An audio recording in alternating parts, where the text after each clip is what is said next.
jo liekas, ka tā ir kaut kāda tropu paradīze, nevis vieta Norvēģijā. Es no šitās ērs lidmašīnām, vai ne? Vispār nevārš, nesaprotu, ko viņi tur grib no mani.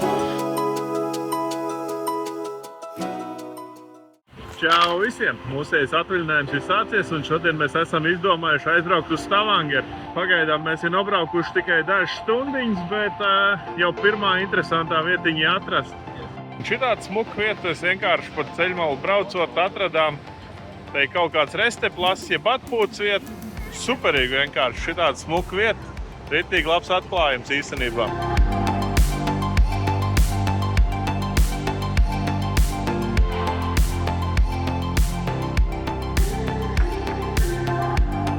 Norvēģijā mēs dzīvojam vecākajā pilsētā Norvēģijā, Tonsbergā, un tāpēc sanāk, ka mums bija jāšķērsot diezgan liela Norvēģijas daļa, lai tiktu uz Stavangeru. Un parasti, ja no mūsu dzīvesvietas līdz Stavangerai grib aizbraukt, ceļš iet pa piekrastu, pa apakšu, tāpēc, ka tur ir daudz vienkāršāk braukt. Bet mēs izvēlējāmies, ka mēs gribam redzēt leģendāro Līsfjordu, un tieši tāpēc mēs devāmies tā kā pa taisnāk ceļu pāri, un no vienas puses, kā jūs redzat šitais kadros, tur bija vienkārši bezgalīgi skaisti un varēja redzēt daudz ainas, ko jūs ikdienā neredzat. Bet no otras puses sanāk, ka šitie ir ļoti veci ceļi un kā jūs varat redzēt, viņi ir ļoti šauri un ir daudz turistu un tur ir tikai kabatiņas, kur izmainīties. Kā piemēram šeit jūs varat redzēt, ka autobuss dabū bremzēt gan dēļ aitām, gan dēļ turistiem, gan visu pārējo. Es ciest nevaru, ka latviešu youtuberi iedomājas, ja viņi kaut kur lido, tad arī visiem cilvēkiem jāparāda, kur nu viņi ēduši lidostās un tam līdzīgi. Un ne, tā ir reāli garlaicīga daļa, ko vispār vajag izlaist, ja vien tas stāstam neko nedod. Bet šeit es savukārt nevarēju vienkārši neparādīt šo ceļu, tāpēc, ka tas ir tik interesants un tik nepierasts. Citās valstīs ceļi vienkārši, lai jūs tiktu uz priekšu, bet šeit Norvēģijā ceļš bieži vien ir pats par sevi jau interesants piedzīvojums.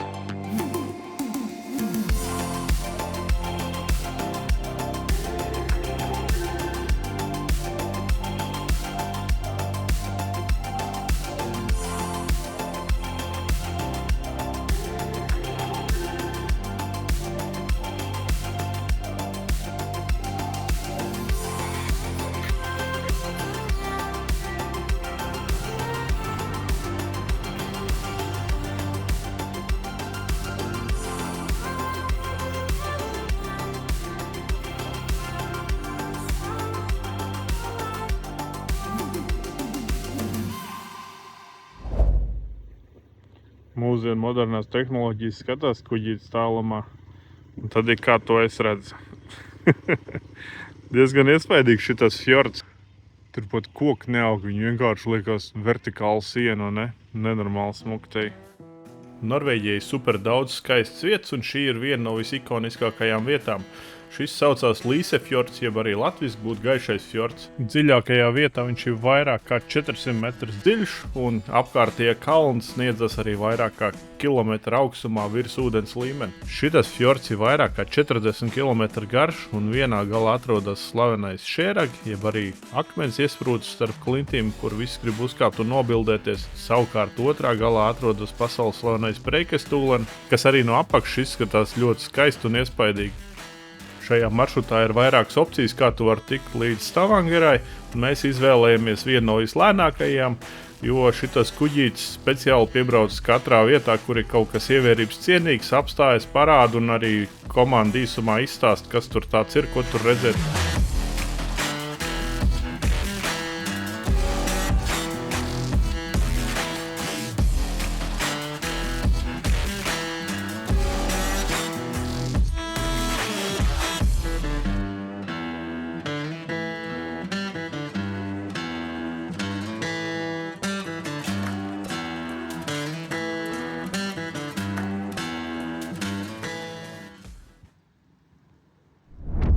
Un, lai jūs saprastu tālāk manējās emocijas, es jums tagad bišķi paskaidros, ko es biju sagaidījis no Stavangeras.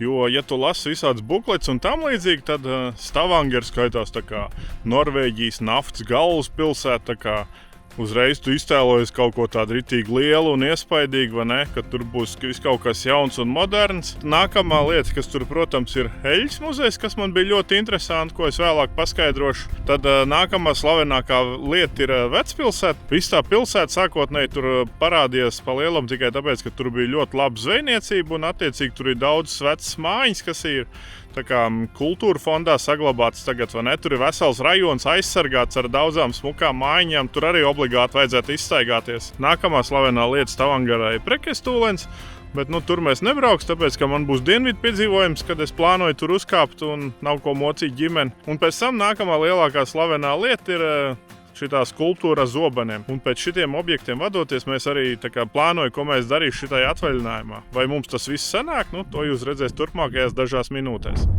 Un pirmā vieta, kur es patiešām gribēju aiziet uz šitai pilsētā, ir Oļja muzejs, jeb arī naftas muzejs.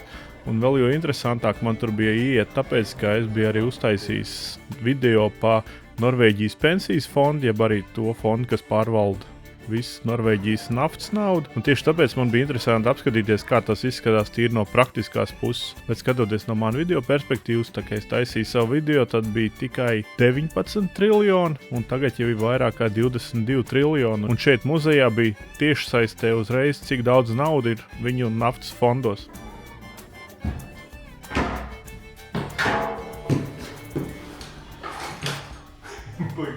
Smirda ritīgi, ne? Jā. Jāsaka, ka vienmēr man nenormāli patīk šitādas fiziskas lietiņas, kur tu aiziet, jo tas parāda daudz viss aktīvāk, vai ne? Jo te, teiksim, iekāp iekšā, tā reāli smirda, kā tāds vecs sastāvējies dīzels, kaut kāds plasmas, kaut kas, burtiski visi šitie veci aparāti vienādi smirda. Un tas īstenībā man ir pārsteigums, bet sajūtas uzreiz atsaucās uz bērniem, ka kādreiz tur kombaiņas skrūvēja vēl kaut ko. Un jā, tad tu vari redzēt, kā šitādā aparātā, teiksim, būt jūrā kratīties, ka mums jau uz normālu kuģi slikti paliek. Es nezinu, kā tie naftnieki to varētu izturēt. Varbūt otrās dienas vakarā viņi gribētu jau paši kāpt ārā, ja šitādi, bet te iešūpojas. Katrā ziņā sajūtas ir autentisks un interesants. Ko? Esam izsēkājuši visu šito naftas muzeju, un īstenībā viņš ir tā kā bišķiņ pa maziņ priekš mans galvas, bet sievietes saka, ka reizi, ka stundiņu pastaigājas un pietiek, vai ne? Man patika, ka var pieiet aptaustīt un tādā garā. Man arī tas likās interesanti un autentiski. Tā kā, jā, tagad droši vien mēs te aizšaus uz kaut kādu vecpilsētu, paskatīsies, kas te notiek.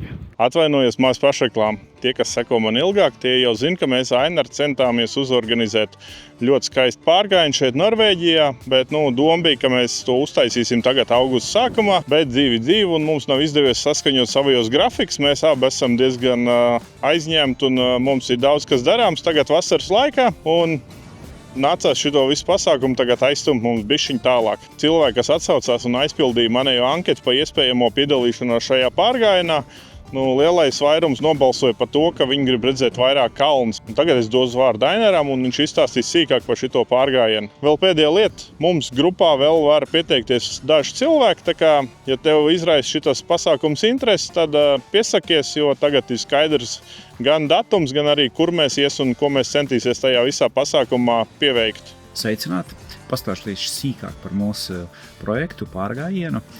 Pārgājiens notiks Jotunheimas kalnu grēda pakājē. Jotunheim ir slavena to, ka tur atrodas apmēram 250 kalni, kas ir vairāk nekā 2 km augstu. Mūsu pārgājiens varētu sasniegt 1700 metrus augstumu. Nacionālā ģeogrāfija šito pārgājienu ir minējusi starp 20 labākajiem pasaulē skaistākajiem. Norvēģijā viņi noteikti ir top 5. 2 dienas paredzēts ir iet kilometru augstumā virs jūras līmeņa, 1000 metru virs jūras līmeņa gar ezeru pirmajā dienā, kad ierodamies. Piemēram, varētu 12 ierasties un iet 4 stundas taisni horizontāli pa taku līdz nakšņošanas vietai, telts vietai, kur nākošajā dienā tie, kas, piemēram, ir ar bērniem vai kas negrib iet kalnā augšā, var iet pa to pašu ceļu, iet apakaļ. Es domāju, ka tas varētu būt diezgan patīkams, mierīgs pirmā diena, tāds sociāls pasākums. Nākošajā dienā tad jau izpildīt vēlmes, kuras tiek pieprasīts Jāņa aptaujā, kur 70% cilvēku saka kalns, jo augstāk, jo labāk.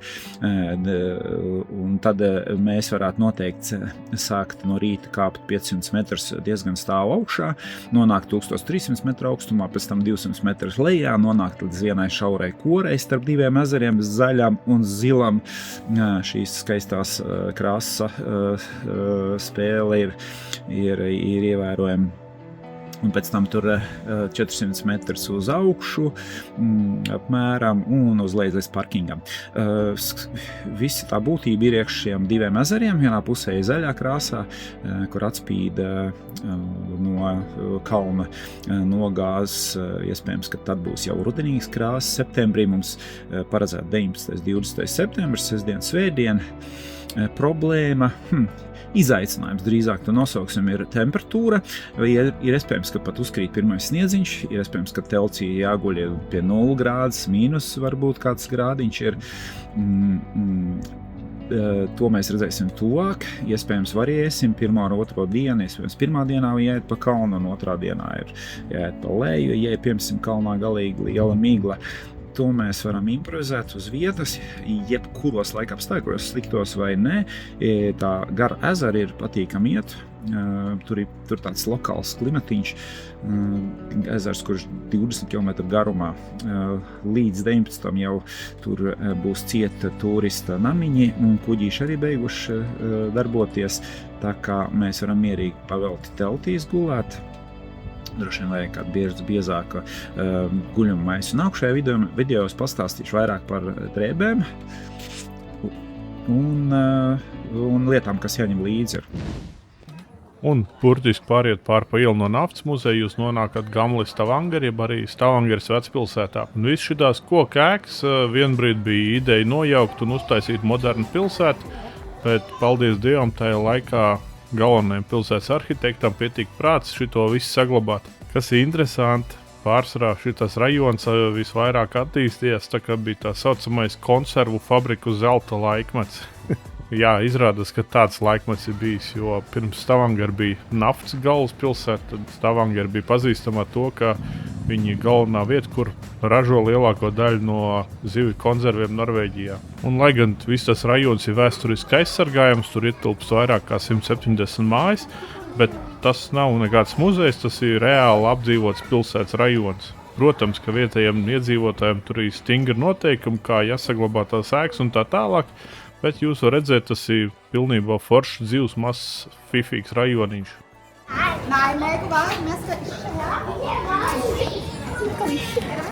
Jā, mūsejā, kas mēs sanāk, no Tonsbergas, un ne, mums tur ir konkrēts bukmals, un es te iet veikalā kaut ko nopērku, viņš man tur, tas vispār nevārš, nesapratu, ko viņi tur grib no maniem. Es burtiski spiestu pārēt tīri uz angļu valodu, lai vispār saprastu, zinu vispār, kas te notiekās, jo, jā, es viņu ninošku galīgi nerubīju. Šitas te ir vispār tāds, kā nedēļa droši vien jāpadzīvo, tā kaut ko tikai sāk nojaust, ko viņi te runā. Mums tieši kuģis ir piestājis, tāpēc te vienkārši viss ir pilns un pārbāsts tādā garā. Un jā, liek pieminēt, viņiem te būs futbola skatīšanās, un tāpēc jau viss vietas te ir piebāsts. Burtiski, ka būs lielais ekrāns, skatuvais muguras, un tā viņi te baigi skatīsies. Cik man futbols neinteresē, tad tas ir tikai liekas trobels. Bet tās mājas vecās te ir ritīgi foršs vēsturisks centrs izskatās. Šitā viena lieta, kas man besīja paskatās šitā skatā, ko jūs redzat. 1, 2, 3, 4, 5, 6, 7, 8, 9, 10. Es kā blogeris nokāries ar kamerām. Liekas, esmu kaut kāds amatieris. Visi blenži tikai un vienīgi savos ekrānos. Kā jēga kaut kur ceļot, ja tu visu dienu pavadi tikai vienā savā ekrānā? Ritīgi nervu uzdot par šitiem cilvēkiem. Kāds iztērēs daudz naudu, un tad vienkārši skrien un skaties visu dienu telefonu. Mēs atbraukuši uz vienu no zīmīgākajām pludmalēm šitai pusē, bet pirmais, ko es pamanīju, viņi burtiski šitā pludmalī blakām šitām lidostai, vai ne? Burtiski pirmais, ko es ieraugu šitajos kadros, jūs varat redzēt tuvāk, šitie te ģeniālie turisti mierīgi lido dronu, vai ne? Lai gan vienā kadrā var redzēt dronu un lidostu. Pa šito te pasākumu viņi dabūtu uzreiz 15,000 sodu un dronu konfiskāciju šeit Norvēģijā. Jo burtiski, ka to vienu mazo draņķīti palidojot, to var uztaisīt īstenībā sliktākā gadījumā avio katastrofu. Un tas viss tikai tāpēc, lai dabūtu kādu smuku kadru. Bet, izskatās, ka viņi pilnīgi analfabēti un nezina nevienu likumu un noteikumu un vienkārši lidinās apkārt ar šitām mantiņām. Tādā ziņā es esmu piekritējis tai idejai, ka dronus tu var nopirkt tikai ar licenzi, ja tu uzrādi, ka tev ir certifikāts un savādāk tu viņu nemaz nevarētu nopirkt. Jo, lai kādas brīvības man patikt, es tomēr arī uzskatu, ka tomēr jābūt cilvēkiem atbildīgākiem bišķiņi, lai nebūtu visādi šitādas problēmas un pārpratumi. Bet runājot tīri pa pludmali, izskatās smuki tīri pludmalīt, vai ne? Reku sērfotāji, visādi kitesurfisti, kas viņi tādi ir. Un tā te, balts smilts. Burtiski tā kā kaut kur Kurzemē varētu šitas te būt. Un tiem, kas maz zina par Norvēģiju, Norvēģija pārsvarā ir fjordi, klintis un tā tālāk. Un īstenībā mazāk kā 10% no Norvēģijas piekrastes ir pārklāts ar šādām skaistām baltām smilšu pludmalēm, tāpēc vietējā mērogā tas ir kaut kas diezgan unikāls. Pēc dažām minūtēm parādījās robežu kontroles pārstāvs un 2 policisti un gāja un aptaujāja cilvēks. Kā jūs varat redzēt šitais kadros, viņi atraduši tos, kas bija dronu pacēluši gaisā. Viņi dabūja maksimālo sodu un dronu konfiskāciju. Tā kā redzams, ka dienesti viņiem strādā diezgan ātri. Un pirms jūs paceļat dronu, esiet tik laipni un pārbaudiet, vai jūs vispār tur varat lidot. Kur viņi lidināja dronu? Redz, te pār, tā jau ir lidlūst, vai ne?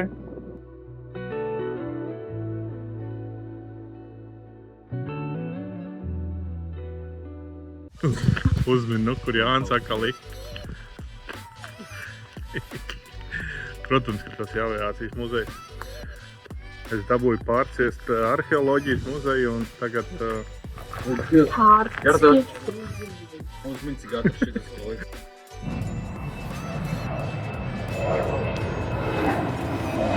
Es teiktu, ka ļoti autentiski pieredze aviācijas muzejam. Viena lieta, ko aviācijas muzejā es točnē negaidīju atrast. Tadā! Man jau likās dīvains čafijs, bet izrādās 70. pārtaisīts, Norvēģi pārtaisījuši. Tie, kas skatās War Thunder, tie sapratīs, vai ne? Pagaidām izskatās rītīgi interesanti. Ko? Iedodas iekšā, paskatās, kas te ir. Domāju, šiem pat te ir leģendārais Huijs. No Vietnams droši vien atlidojis pa taisno First Aid. Šitos jau ir jomajo. Šitādi es vēl dzīvē nebiju redzējis. Kas ir ritīgi forši, kas te viss sasaistās kopā. Vakar Olja muzejum mēs bijām un tur bija, kurā tur 80. gadā apkrit tā viena platforma. Un konkrēti šitas helikopters ir piedalījies glābšanas darbos turpat. Kā zin, tā viss forši savalgas kopā īstenībā, ja tu ej un kaut ko arī palasi bišķi vairāk. Gardē arī ritīgi interesanti liekas, vai ne?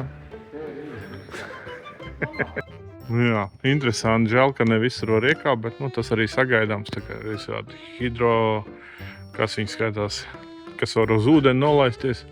Un tad ir kaut kāds liels un interesants. Un paspārnē apakšā ir ielikts mazais kukurušņiks. Īstenībā kaut ko līdzīgu šitā divplāks un ir viena vieta, kur var izlidot par 3,500 kronām. Jo mēs arī atradām, ka var ar Spitfire izlidot vai ne to leģendāro lidmašīnu, bet tur bija bišķi dārgāk 38,000 pa vienu lidojumu, vai ne? Bet, protams, tā ir leģendāra lidmašīna un speciāli dēļ tev viņi paceļās gaisā. Spitfire, tiem, kas neko nesaprot, ir viens no šitās ēras lidmašīnām, vai ne? Tas ir bišķiņ nepaceļam. Bet ar tā divplāksni izlidot, tā divplāksni var izlidot.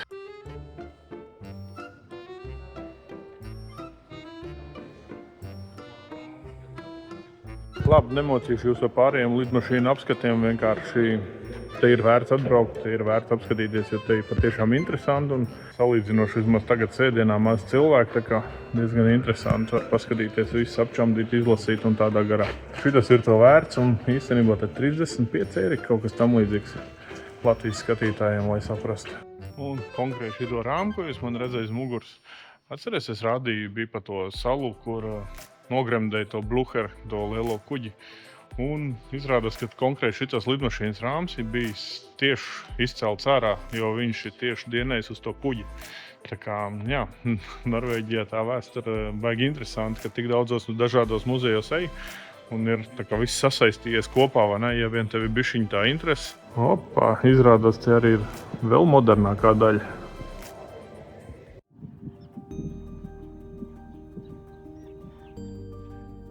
Jā, atbrauc reku te līdz zobeniem. Tā jau, zobeni, vai ne? Nav nekas tāds baigi īpašais. Nezinu, man kaut kā Vecpilsēta daudz labāk patika, un Eļas muzejs man arī patika, bet bija bišķiņ pa maz. Naftas muzejs, es atvainojos. Bet jā, tā ir tāda pilsēta, kā lai pasaka. Baigi daudz tuneļu, kaut kur visu laiku brauc, bet arī baigi maziņā tā pilsēta liekas. Es jau biju tā kā iedomājos, naftas galvas pilsēta, ne tā kā te zelta ēkas, bet kaut ko bišķi savādāk, es gaidīju kaut kādu odziņu. Teiksim, tagad toreiz mēs ar Mārtiņu aizbrauc uz Kristiānu Sundu, un tur uzreiz tas vibes bija tāds, ka man tik nenormāli patikās. Ritīgi likās tik forši kaut kā, bija kaut kas interesants, kaut kas īpašs. Bet šitais vienkārši brauc cauri, pilsētu, vai ne? Nezinu, vai man kaut kas nav kārtībā, bet jā, es te kaut kā nejūtu neko tādu. Te arī tās 3-4 atrakcijas un arī visos gidos, kur skatās, ka te visur saka, burtiski šitā ir vienas dienas pietura, vai ne, ka te nav tā baigi daudz ko darīt. Te kaut kāda gastronomiskās izvērtības, kas man īpaši vispār neuztrauc, vai ne? Un tad atkal te kaut kāda pastaiga taks ir, un tos es atkal gribu izbaudīt bišķi savādāk nekā man ģimene, tāpēc arī nevar neko te tādu baigo, tas nav šitai reizei paredzēts. Un, ja neskaita tos divus, tad mēs te pa muzejiem pa lielam dzīvojas. Tāds slinkais atvaļinājums sanāk šobrīd. Nākamā dienā mēs izdomājām iedot brīvdienu bērniem un bišķiņ pašikot, tāpēc, ka uzreiz es jums pateikšu, šitas nav lēts prieks, tas ir par upju 200 eiro uz cilvēku. Un es nekad mūžā tādu naudu neesmu tērējis izklaidēm. Un tagad mēs izdomājam, ka ir beidzot pienācis laiks. Braukājot pa Stavangeru pie ostas, jūs varat redzēt šitā te smuki noformēt vietiņu. Un jā, izrādās tieši tā ir pieturvieta, no kurienes var braukt uz salas. Un pēc 20 minūšu brauciena jūs sāk redzēt tās salas apēdes, un te jūs sāk domāt, vai tiešām šitā te akmeņainā plikā sala, vai šis varētu būt tas īstais mērķis, tāpēc, ka neticās, ka tur varētu būt kaut kāda puķa sala. Tu jau sāk domāt, vai tev apkrāp arī kaut kas tam līdzīgs. Bet burtiski ieraugot ostu, jūs jau saprotat, ka viss būs kārtībā. Ja jūs kādam taisat pārsteigumā ceļojumu uz Norvēģiju un nepasakat pa šito vietu, man tā liekas, viņiem vienkārši žoklis līdz grīdai nokritīs, ka viņš ieraudzīs šito vietu, jo liekas, ka tā ir kaut kāda tropu paradīze, nevis vieta Norvēģijā. Jā, tās biļetes ir dārgas, bet īstenībā tas ir principā vesels dienas plāns, tāpēc, ka viņi no sākuma jums izvadā un parāda un pastāsta pa vēsturi, kā tā vieta ir radusies un tā tālāk. Un pēc tam viņi piestrādājuši, lai tā būtu autentiska pieredze, jo tad viņi šitai restorānā pasniedz tur vietējās zivs, vietējie kartupeļi. Īsāk sakot, viss ir forši uztaisīts, turpat viss uz vietas audzēts un autentisks un lokāls. Kādam tikai sneki, kā tev? Nenormāli garšīgi. Šitas tenis sevišķi. Aicinoši garšīgi. Varbūt mēs vienkārši izstaigājamies pa daudz un tagad jebko varētu apēst. Nē, te visi kopā rīti labi.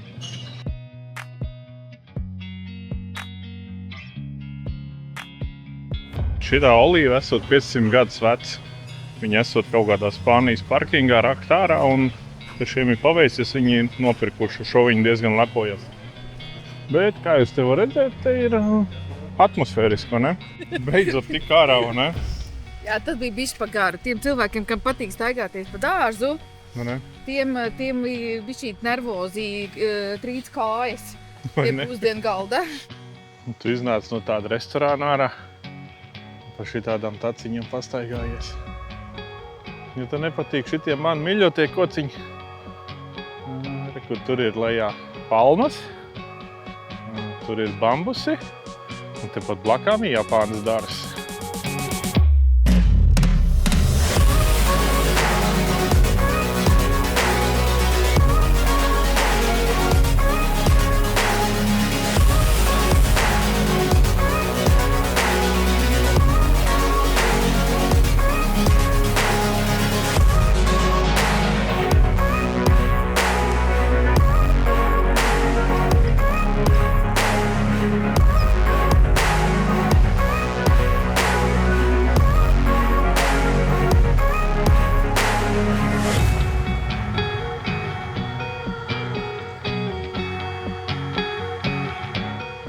Viņi teica, ka šitas te koks esot pret pērtiķiem un diezgan labs koks, tāpēc, ka neviens pērtiķis uz salas nav.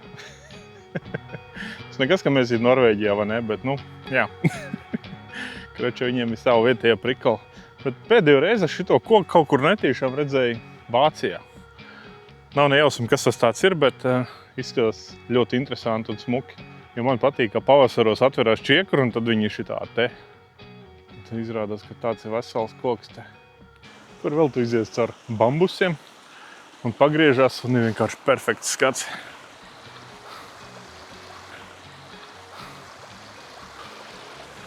Kas man ritīgi patīk? Teju soliņš, un ne? Ja mēs paskatāmies, tur reko akali viens soliņš, tur bišķiņ tālāk bija akmeņas soliņi, vai ne? Reku, tur arī ir soliņi.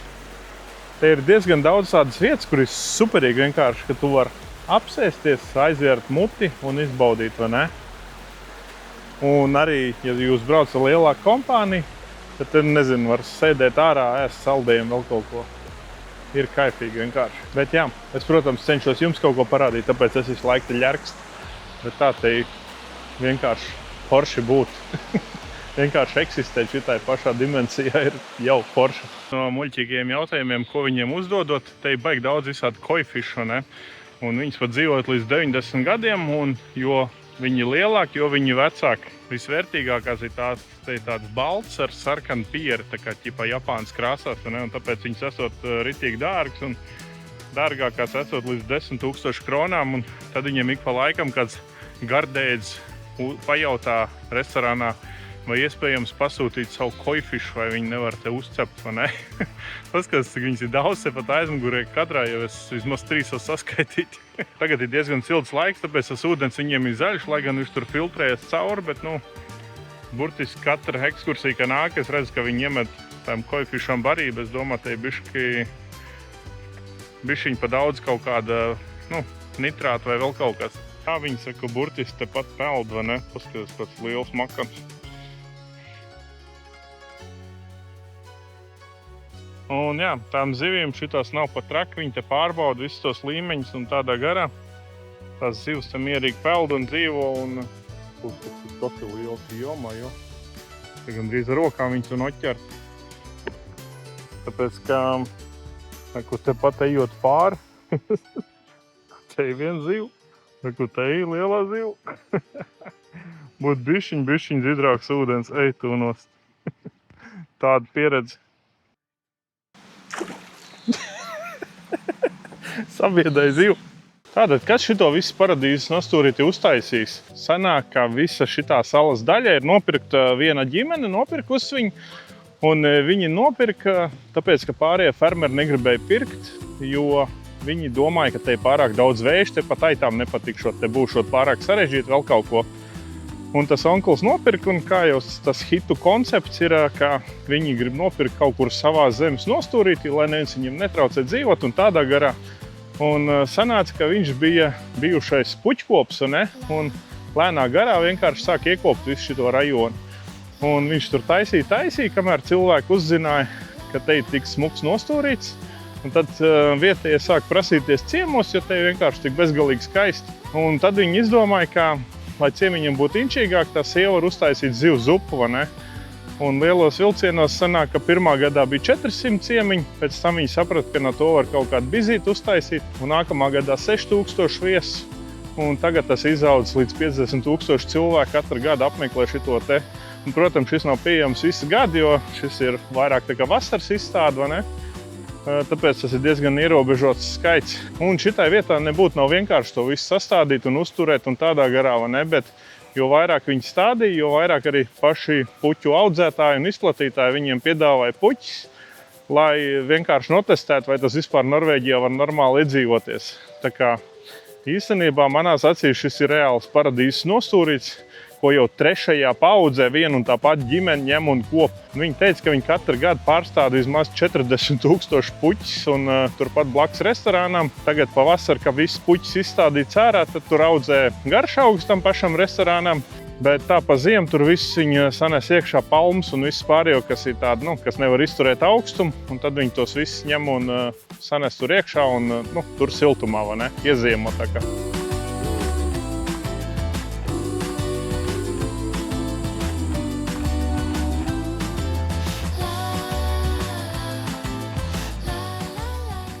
šito te augšā nebija pamanījis. Izrādās, tie pašiem savu kaktusiņu.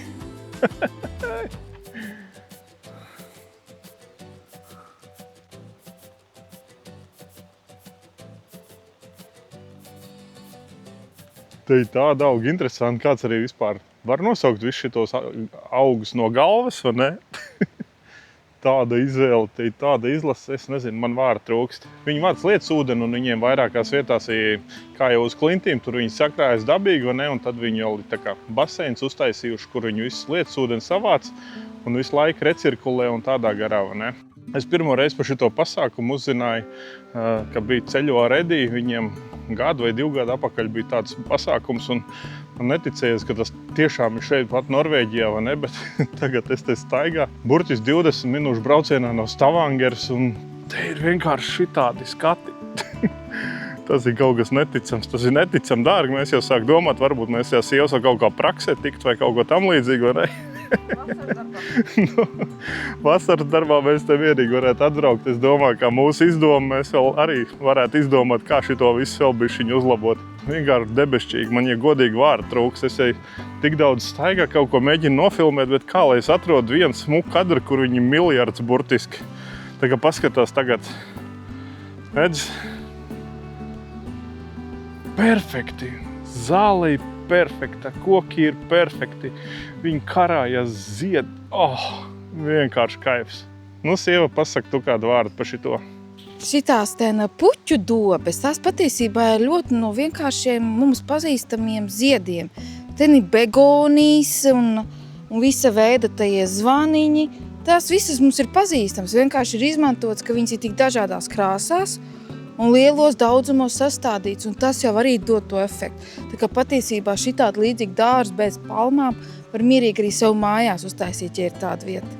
Es, kad atbraucu uz salas, man šitas iekrīt nenormāli acīs, jo redz, te ķipa klint, puķīts, un tad ir šitāds tā kā paslēps, iekļauts dabā, ritīgi smuk nojumi, un viņi to klinti ir uztaisījuši jumtiņu, iesējuši zālīt un izskatās tā kā viens liels, vai ne? Tā īstenībā, tā kā nāk lielie vēji, tu mierīgi atnāc, iekurini savu āri kamīniņu, lai būtu fifīgi, un ņem pie lielā saimnes galda, pagrilē kaut ko. Varbūt mēs ar šitiem īpašniekiem piedzimuši dažādā pasaules malās un dažādos laikmetos, vai ne? Bet idejiski par to, kāds izskatās miers, es vienkārši perfekti nolasu to, ko viņi mēģinājuši šitā visu izdarīt un pateikt. Nav tā, ka kaut kas baigi izceltos, izlekt, vai ne? Tur arī iet klint un uzreiz mājai jumts aiziet. Viņš tik superīgi iebūvēts, viss ir moderni, dabīgi, iekļaujoši un nenormāli kaifīgi. Es vienkārši neaprakstām, cik te sasodīts smuki, jūs skatās vienalga tur vai tur. Ik viens augs ir apmīlēts un tas ir vienkārši nenormāli skaisti. Īpaši nav ko pielikt un nav ko atņemt, te vienkārši viss. Tā gan teritorijas ziņā tu vari labi gribēdams pusstundas laikā viss apiet apkārt, bet te gribas uz katru stūrīt apsēsties, paskatīties to visu dažādās gaismās, dažādos gadu laikos. Vienkārši superīgi. Diemžēl man te atlikuši vēl 20 minūtes. Tā kā, jāiziet pēdējo reizi visu šitām cauri, jo katru gadu te ir kaut kas bišķiņi savādāk. Pirmkārt jau puķītis pārstādās, otrkārt arī kurā gadu laikā jūs te ir. Tagad aiz muguras vienkārši tas ir ziedu paklājs. Varbūt, ja jūs atbrauc vēlāk uz rudeni, te ir daudz savādāks zaļums nekā tagad. Tā kā, es domāju, te ir bezgalīgi skaists un te ir vērts atgriezties vēl vismaz 2-3 reizes.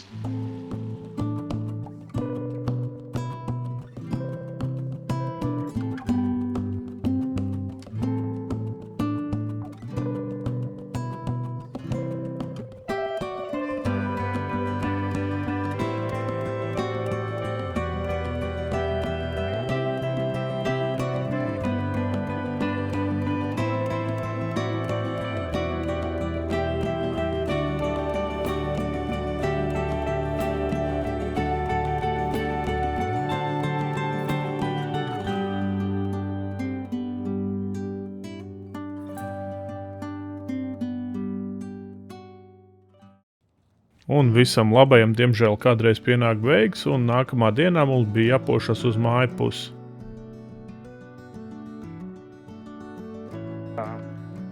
Šodien pa lielam mēs brauks mājās, bet sieva izdomāja jāuzliek vēl kaut kāda bija šī navigācija. Sanāk 2,5 stundas ilgāk, bet par šitādiem ceļiem mierīgi. Priekš maniem tās 2 stundas neko nemainīs, vienkārši būs daudz labāks atmiņas. Un te ir kaut kāds vecais ceļš, jo jaunais reku tur iet.